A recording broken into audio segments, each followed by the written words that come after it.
Hi. Last வீடியோல R3 நம்ம tune பண்றதை பத்தி நான் சொல்லியிருந்தேன். இப்போ நம்ம கிட்ட வந்து R25க்காக ECU வாங்கி வச்சிருந்தோம். அதாவது பர்டிகுலரா R3க்கும் ECU கிடைக்கும். ஸ்டாண்டர்ட் ECUன்னு சொல்லுவாங்க. இதெல்லாம் வந்து ஸ்டாண்டர்ட் ECU.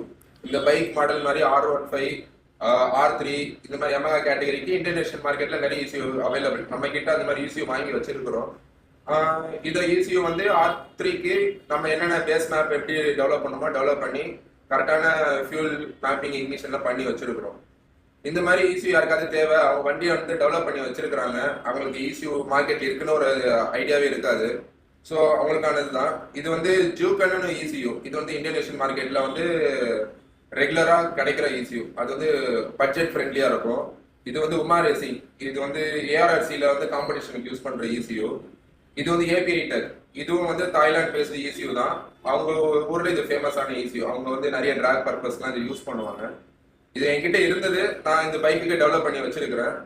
இது மாதிரி உங்களுக்கு R15 அது மாதிரி வேற ஏதாவது KTM இந்த மாதிரி வண்டிக்கெல்லாம் வந்து ECU ரீமேப் பண்ணணும், இல்லை அதுக்கு ஸ்டாண்டர்ட் ECU வேணும் அப்படின்ற மாதிரி எனக்கு கான்டாக்ட் பண்ணுங்க. நான் உங்களுக்கு தேவையான சப்போர்ட் நான் பண்றேன்.